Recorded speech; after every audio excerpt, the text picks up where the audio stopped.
Proven Winners is a plant brand, and we really pride ourselves on testing and trialing our plants. So we're really picking the best plants that gardeners are going to be successful with. You know, we're taking a lot of the guesswork out of it. We spend a lot of time trialing and testing these plants, so we want to make sure that when we put a name on these plants that, you know, we've trademarked it, we've patented the plant genetics, to really make sure folks are getting what they think they're getting.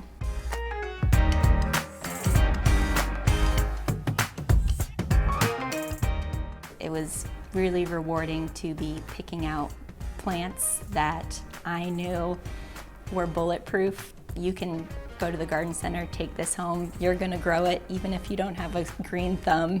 It's a really great plant. Whether or not you're just beautifying your yard or, you know, creating a space you really like to come home to, when you're successful at something, it makes you want to go back and keep doing more of that.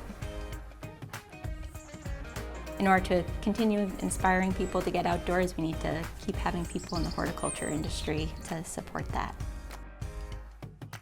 It's a really multifaceted industry, and I think because of that, even if you're not a hands-on plant person, there are lots of different ways you can still get into the industry.